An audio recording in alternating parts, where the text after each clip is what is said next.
신약성경 사도행전 6장 1절부터 7절까지의 말씀입니다. 그때의 제자가 더 많아졌는데 헬라파 유대인들이 자기의 과부들이 매일의 구제에 빠짐으로 히브리파 사람을 원망하니 12사도가 모든 제자를 불러 이르되 우리가 하나님의 말씀을 제쳐놓고 접대를 일삼는 것이 마땅하지 아니하니 형제들아 너희 가운데서 성령과 지혜가 충만하여 칭찬받는 사람 7을 택하라. 우리가 이 일을 그들에게 맡기고 우리는 오로지 기도하는 일과 말씀 사역에 힘쓰리라 하니 온 무리가 이 말을 기뻐하여 믿음과 성령이 충만한 사람 스데반과 또 빌립과 브로고로와 니가노르와 디몬과 바메나와 유대 교회에 입교했던 안디옥 사람 니골라를 택하여 사도들 앞에 세우니 사도들이 기도하고 그들에게 안수하니라. 하나님의 말씀이 점점 왕성하여 예루살렘에 있는 제자의 수가 더 심히 많아지고 허다한 제사장의 무리도 이 도에 복종하니라. 하나님의 말씀입니다. 아멘. 사랑하는 성도 여러분, 오늘 우리가 함께 말씀을 나눌 때에 성령께서 저와 여러분들의 마음을 활짝 열어주셔서 말씀을 증거하는 저와 듣는 예배자인 여러분들 모두가 하나님께서 주시는 말씀으로 새로운 은혜와 위로받기를 주님의 이름으로 축원합니다. 저는 14년 전에 이곳 페이에티빌로 내려왔습니다. 노스캐롤라이나로 내려온 후에 정말 놀란 것은 우리 이 노스캐롤라이나 주에는 교회가 굉장히 많다는 것입니다. 특별히 이 페이에티빌에는 교회가 정말 너무나 많았습니다. 제가 그것을 보면서 이 주는 참 복받은 주다. 페이에티빌이야말로 정말로 복받은 도시다라고 생각한 적이 있습니다. 많은 교회들 중에는 외형적으로 큰 교회도 있습니다. 또 상대적으로 작은 교회도 있습니다. 그러나 교회가 크든지 작든지 그것이 문제가 아니라 정말 중요한 것은 그 교회를 주님께서 바라보시고 기뻐하시는 교회인가, 건강한 교회인가, 그것이 가장 중요한 일이 될 것입니다. 사랑하는 성도 여러분, 우리가 2023년에는 우리 베들교회가 주님께서 기뻐하시는 교회, 건강한 교회가 될 수 있도록 함께 기도하고 협력하는 저와 여러분들 되시기를 주님의 이름으로 축원합니다. 특별히 이제 새해가 시작되면서 우리 자신과 교회를 한번 점검해 보는 것이 매우 중요하다는 생각이 들었습니다. 새해 들어서 변한 것들이 있습니다. 그 중에 하나는 거의 2년 만에 여러 가지 사정으로 인해서 영어 회중과 한어 회중이 같이 예배를 드리게 되었습니다. 좋은 점도 있고 힘든 점도 역시 있습니다. 그리고 오랫동안 우리가 기다리고 기도했던 우리 다목적 건물도 이제 완성을 앞두고 있습니다. 새로운 발전이 시작되는 해라고 우리가 말씀을 드릴 수가 있습니다. 이때에 우리 성도들이 사도행전 6장에서 주님께서 말씀해 주신, 하나님께서 말씀해 주신 섬김의 원리가 무엇인가, 그걸 다시 한번 생각해 볼 때라고 믿어집니다. 우리의 목적은 하나님을 겸손히 섬기고 영광을 돌리고 그 하나님을 즐거워한 것 아니겠습니까? 우리가 이렇게 하나님께 영광 돌리며 하나님을 인하여 기뻐할 때에 하나님께서 올 2023년을 아름다운 한 해로 만들어 주실 줄 믿습니다. 이제 말씀 속으로 들어가겠습니다. 사도행전은 예수 그리스도의 십자가의 복음이 어떻게 세상에 전파되었는지를 우리들에게 기록해 놓으신 역사서입니다. 우리가 사도행전 2장의 말씀을 보면 오순절 성령의 역사로 초대교회가 든든하게 세워져 나갔습니다. 동시에 교회가 이게 부흥함에 따라 여러 가지 예상하지 못했던 어려움들도 생기게 되었습니다. 오늘 우리가 읽은 본문인 사도행전 6장에 있는 말씀은 예루살렘 교회가 예상하지 못했던 어려움을 만났을 때에 어떻게 그 문제를 해결하고 더 건강하고 성숙한 교회로 바뀌어져 갔는지를 우리에게 보여주고 있습니다. 우리 베들교회도 여러 가지 어려움을 피할 수는 없겠지만 도리어 이런 문제들이 우리 앞에 있을 때에 우리가 지혜롭게 이 문제를 해결함으로 성숙한 교회, 성장하는 교회, 부흥하는 교회가 될 수 있기를 간절히 소망합니다. 저는 어떻게 교회가 주님께서 기뻐하는 교회가 되며 어떻게 건강한 교회가 될 수 있을까? 이 시간에 세 가지를 말씀드리고자 합니다. 첫 번째, 주님께서 기뻐하시는 건강하고 아름다운 교회가 되기 위해서는 우리 모든 사람이 화목해야 합니다. 사람들이 모이는 곳에는 항상 문제들이 있습니다. 교회도 문제가 있습니다. 특별히 교회는 마귀들이 강력하게 공격해서 성도들을 시험에 빠뜨리고 교회를 떠나게 만드는 곳이기에 교회는 항상 어려움들이 있습니다. 예루살렘 교회를 보면요, 크게 두 그룹의 사람들이 있었습니다. 첫 번째는 히브리파 유대인들이었고 두 번째는 헬라파 유대인이었습니다. 히브리파 유대인이라고 하면 이스라엘 땅에서 출생하고 자라면서 예수님을 영접한 그리스도인이었습니다. 헬라파 유대인이라고 하는 것은 이스라엘 밖에 흩어져 살던 사람이 여러 이유로 예루살렘에 왔다가 예수님을 믿고 정착한 그리스도인들을 말할 수가 있습니다. 그런데 예루살렘 교회가 크게 성장을 하였습니다. 히브리파 성도들이 대부분이었습니다. 그리고 교회가 구제를 했는데 히브리파 성도들이 대부분이고 대부분의 일꾼들이 히브리파 사람들이다 보니까 가난한 사람들을 도와주는 구제에 어려움이 생기기 시작했습니다. 히브리파 과부들보다 헬라파 과부들이 이 구제에서 소외되기 시작했습니다. 그러자 헬라파 과부들이 이거 참 이런 것이 아닌데 어떻게 이렇게 차별할 수가 있는가? 왜 불공정한가? 라고 원망하기 시작했습니다. 이러한 이유로 예루살렘 교회는 전혀 예상하지 못했던 시험에 드는 성도들이 생기기 시작했습니다.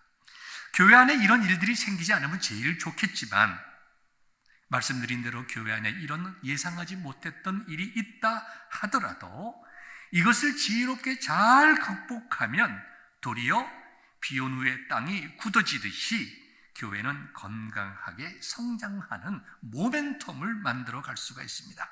감사하게도 사도들은 교회 안에 있는 문제가 발생하자 즉시 그 문제를 찾아서 해결했습니다. 오늘 본문 2절의 말씀을 보니까 12사도가 모든 제자를 불러 이르되 우리가 하나님의 말씀을 제쳐놓고 접대를 일삼는 것이 마땅하지 아니하다. 사도들이 교회 지금 어려움과 성도들이 이렇게 불평하고 원망하며 시험에 드는 원인이 자신들에게 있음을 인정했습니다. 리더로서 굉장히 중요한 일이죠. 자신들의 모든 권위를 내려놓고 우리가 잘못했습니다. 이건 우리들의 책임입니다. 내가 잘못했습니다라고 고백했습니다. 이렇게 지도자가 문제가 있을 때에 자신의 책임으로 받아들임으로 교회는 어려움이 더 커져 나가는 것을 차단하고 해결점을 찾기를 시작했습니다. 여러분, 지도자들이 자신의 약점을 인정하는 것은 쉬운 일이 아닙니다. 여러분이 잘 아시는 대로 그 당시 예루살렘 교회는 성도들은 약 15,000명, 2만 명의 성도들이었습니다. 사도들이 성령이 충만했습니다. 베드로가 설교할 때에 하루에 3,000명 이상의 사람들이 예수님을 믿고 세례를 받았습니다. 기적과 이적이 일어났습니다. 많은 분들이 정말 사도들을 우러러보며 존경하고 그들의 말에 순종했습니다. 그런데 그런 리더들이, 강력한 능력을 가진 리더들이 이것은 우리의 책임입니다. 이것은 우리의 잘못입니다. 내가 잘못했습니다. 라고 고백할 때에 문제의 해결이 시작되었다는 것입니다. 오늘을 살아가는 이 시대가 안에 교회도 마찬가지입니다. 우리 모두가 어려움에 빠질 수가 있고 교회도 때로는 힘들 때가 있지만 원망하지 아니하고 이것은 내 책임입니다. 목사는 목사대로 이건 내 책임입니다. 내가 기도가 부족했습니다. 장로님이나 권사님들 이것은 내 책임입니다. 내가 성도들을 잘 보살피지 못했습니다. 성도들은 이것은 우리의 책임입니다. 우리가 더욱더 기도하지 못한 것입니다. 우리가 이렇게 자신의 감정을 누그러뜨리고 위로하고 책임과 원망을 다른 사람에게 돌리지 아니하고 자신이 그것을 가지고 기도하고 하나님께 아뢰면서 사람을 살리는 언어를 사용할 때에 하나님께서 치유해 주시고 건강한 교회로 회복해 주실 줄 믿습니다. 사랑하는 성도 여러분, 저와 우리 교회는 또 사랑하는 여러분들은 새로운 한 해 사람을 살리는 성도, 정말 서로 겸손하게 섬기는 성도들 되어서 화목한 교회를 만들어 나갈 수 있기를 주님의 이름으로 축원합니다. 주님께서 기뻐하시는 건강한 교회의 두 번째 방법은 교회가 본질에 충실한 교회가 되는 것입니다. 사도들은 자신들이 해야 할 일이 무엇인 줄 알았습니다.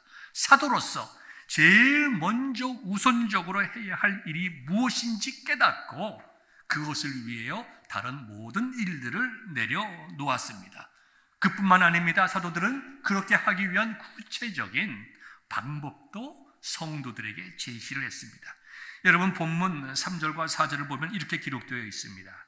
형제들아, 너희 가운데서 성령과 지혜가 충만하여 칭찬받는 사람 7을 택하라. 우리가 이 일을 그들에게 맡기고 우리는 오로지 기도하는 일과 말씀 사역에 힘쓰리라. 이렇게 사도들이 성도들 앞에 이렇게 고백을 했습니다. 당시 예루살렘 교회는 가난한 사람들이 많이 있었습니다. 그래서 구제가 필요했습니다. 교회는 구제를 하는 것이 마땅하고 교회가 해야 될 책임입니다. 그러나 교회에서 구제하는 일이 교회의 가장 중요한 일은 아니었습니다. 교회가 교회로서 가장 중요한 일이 있다고 하면은 가장 먼저 하나님께 예배하고 세상에 복음을 증거하는 일입니다. 이 일에 초점을 맞추고 집중적으로 해 나갈 때에 구제도 바르게 하게 되는 것입니다. 또 성경이 가르치고 있는 원리는 단순히 구제뿐만이 아닙니다. 말씀 사역 이후에 교회에서 일어나는 모든 일들이 참으로 해야 될 일들이 많고 오늘 당장 해야 할 일들이 많이 있지만 가장 중요한 것이 무엇인지 깨닫고 그 일에 대해서 책임을 지고 하나님께서 권위를 주시고 사명을 준 사람들이 그 일에 집중적으로 매달리는 일이 무엇보다도 귀한 것입니다. 그래서 사도들은 그렇게 하기로 결정을 했습니다. 예배와 말씀 사역에 있어서 또 하나 우리가 생각해야 할 것은 기도였습니다. 올바른 말씀이 선포되기 위해서는 기도가 살아 있어야 합니다. 4절의 말씀을 보니까 우리는 오로지 기도하는 일과 말씀 사역에 힘쓰리라. 말씀 사역뿐만 아니라 기도하는 일에 열심을 내겠다고 사도들은 성도들 앞에 고백을 하였습니다. 건강한 교회가 되기 위해서는 교회가 세운 주의 종들이 기도하는 일과 말씀 전하는 일에 전념해야 합니다. 그래야 목사도 살고 성도들도 영적으로 건강해지는 것입니다. 목회자가 교회를 사랑하고 성도를 사랑해서 많은 일을 하지만 그러한 많은 일 때문에 기도하는 일에 열심을 내지 못하고 말씀을 집중적으로 연구하고 가르치는 일에 집중을 하지 못하면 가장 먼저 목회자 자신의 영혼이 메말라지게 됩니다. 목회자의 영혼이 메말라지면 당연히 성도들이 건강한 영적인 양식을 먹을 수가 없어서 성도들 역시 영적으로 피폐해질 수밖에 없는 것입니다. 교회가 본질에 충실하고 목회자는 목회에 충실하고 장로님들과 권사님들과 집사님들과 성도들은 자신들이 서 있어야 할 그 자리에 서서 충실하게 서로를 이해하고 서로를 세우고 기도해 줄 때에 교회는 본질적인 일에 집중할 수 있고 그럴 때에 교회는 건강하고 주님이 기뻐하시는 교회로 자라날 수 있게 되는 것입니다. 우리 새해에는 모든 성도들이 자신에게 주어진 사명, 주어진 직분, 해야 할 그 자리에 서서 자신이 맡은 그 일에 성실하고 진실하게 섬김으로 우리 교회가 든든히 서가는 성령 충만한 교회가 될 수 있기를 주님의 이름으로 축원합니다. 우리가 주님께서 기뻐하시는 아름답고 건강한 교회가 되기 위한 세 번째 방법은 모든 성도들이 함께 섬겨 나가는 것입니다. 오늘 본문 3절과 5절의 말씀을 보면 이렇게 기록이 되어 있습니다. 형제들아, 너희 가운데서 성령과 지혜가 충만하여 칭찬받는 사람을 7을 택하라. 사도들이 이와 같이 말씀을 하면서 어떤 사람을 선택을 해야 할지의 원리를 이야기해 주었습니다. 성도들이 다 기뻐하고 7사람을 선택해서 한 7사람의 이름이 5절에 나와 있습니다. 무슨 말인가 하면 사도들은 일꾼들, 그죠? 칭찬받는 7사람. 우리가 그 사람을 7집사라고 얘기할 수 있겠지만 7집사뿐만이 아닙니다. 교회의 선교회 회장이 될 수도 있고 찬양대원일 수도 있고 우리가 주일학교 교사가 될 수 있고 교회에서 일하는 모든 분들 그리고 모든 성도들이 어떠한 모습으로 자라나야 성숙하게 되어야 정말 주님께서 기뻐하시는 아름답고 건강한 교회를 만들어 나갈 수가 있는가. 이 세 가지 원리는 목사와 장로와 권사와 집사와 우리 모든 성도들이 생활해야 될 신앙과 생활의 기준이 되는 것입니다. 여러분, 이 세 가지를 잘 이해해서 2023년에는 좋은 성도들 될 수 있길 바랍니다. 이제 사도들이 제시한 세 가지 조건이 첫째는 뭐냐면 성령 충만한 사람이어야 된다. 성령 충만한 사람이 되어야 된다. 성령 충만이 뭘까요? 성령 충만이라고 하는 것은 어떠한 상황 속에 있든지 하나님의 말씀을 기쁨으로 실천할 수 있는 영적 상태를 말합니다. 주님 주시는 기쁨이 그 마음에 있습니다. 여러 가지 어려운 상황 속에서도 감사할 수 있습니다. 세상에 알지도 못하고 그래서 줄 수 없는 평안이 우리의 마음 속에 있어서 여러 가지 어렵고 힘든 상황 속에서도 주님을 바라보며 묵묵하게 신앙생활을 해나갈 수 있는 사람이 성령 충만한 사람입니다. 이렇게 성령 충만한 사람들은 사람을 바라보지 않고 하나님만을 바라보게 됩니다. 사람을 기쁘게 하지 않고 하나님을 기쁘게 하는 그러한 성도들입니다. 이와 같이 우리가 성령 충만하게 될 때에 우리는 우리 교회가 건강하고 주님의 기쁨이 되는 교회를 만들어가는 데에 크게 쓰임받게 됩니다. 두 번째는 지혜가 충만해야 합니다. 지혜를 우리가 이제 정의할 수 있다고 하면 교회 안에서 일어날 수 있는 모든 일들을 거룩하게 해나갈 수 있는 능력을 말합니다. 짧게 말하면 지혜라고 하는 것은 거룩한 상식을 말합니다.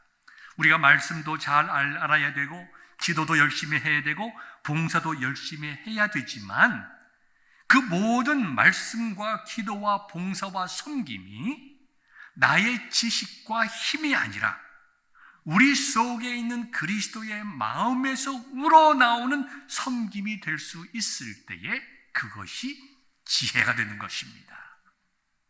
우리가 주님의 교회를 섬길 때에 지혜가 있어야 됩니다.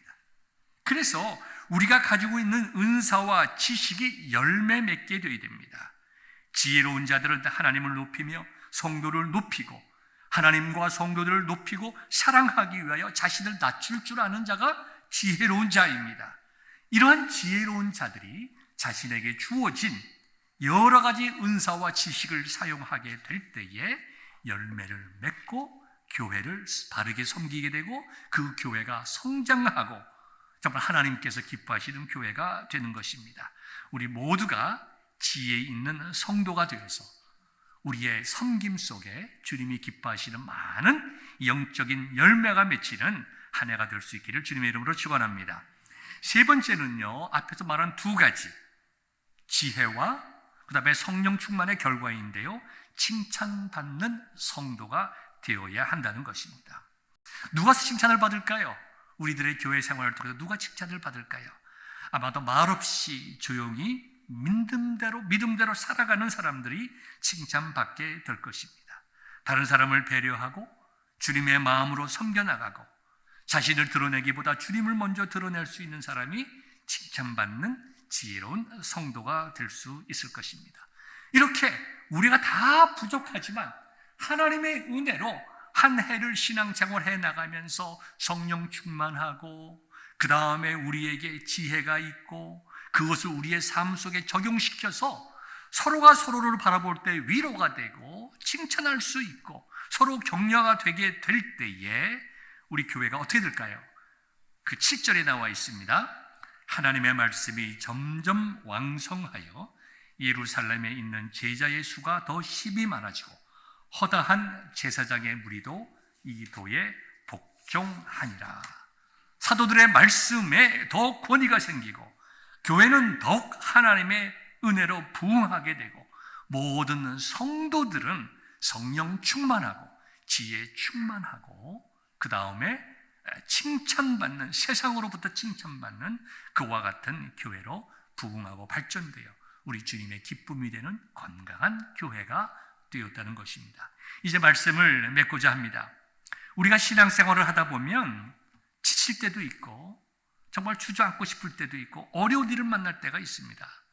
그때 우리는 낙심하거나 원망하지 말고 더욱더 초대교회 사도들이 했던 것과 같이 모든 것을 나 자신을 뒤돌아보는 데 사용하여 주님께서 기뻐하시는 성도들이 되어야 할 것입니다. 그렇게 되면 하나님 나라를 위하여 하나님께서 우리들을 불러 사용해 주시고 복을 더하여 주실 것입니다. 우리 교회는 많은 일꾼들이 있습니다. 성도들이 본인들이 할 수 있는 그 이상으로 섬겨나갑니다. 그래서 목사로 때로는 보면 성도님들이 너무 참 많이 섬기는데 저러다가 몸이 불편하거나 아프면 어떡하나 걱정이 될 때가 한두 번이 아닙니다. 사랑하는 성도 여러분, 진심으로 감사합니다. 여러분의 섬김 속에 하나님의 위로와 은혜가 충만하기를 원합니다. 우리가 그러나 더 좀 아름답게 섬기며 정말 지혜롭게 섬기고 많은 열매를 맺기 위해서 우리 자신들을 좀 점검하고 우리가 기도하고 성령 충만하고 또 지혜가 충만하고 서로가 서로를 바라보며 칭찬할 수 있는 위로를 얻는 한 해가 될 수 있기를 간절히 소망합니다. 혹시 여러분의 마음속에 난 참 이런 것이 부족하다라고 생각하는 것이 있으면 하나님께 내어놓고 기도하십시오. 하나님, 제가 새해에는 성령 충만할 수 있도록 은혜를 베풀어 주옵소서. 하나님, 새해에는 제가 지혜로운 성도가 되어서 저에게 주신 은사와 그 모든 지식들을 정말 아름답게 사용하여 열매 맺게 하옵소서. 다른 사람들을 바라보면서 정말 칭찬할 수 있는 사람이 되게 하시고 칭찬받는 좋은 성도 되게 하여 주옵소서. 우리가 하나님께 지혜를 구할 때에 하나님께서 우리의 기도를 들으시고 은혜와 복을 베풀어 주실 줄 믿습니다. 2023년이 시작되었습니다. 우리 모두가 주님께서 기뻐하시는 건강한 교회를 만들기 위하여 기도하며 협력하는 좋은 성도 되시기를 우리 주님의 이름으로 축원합니다.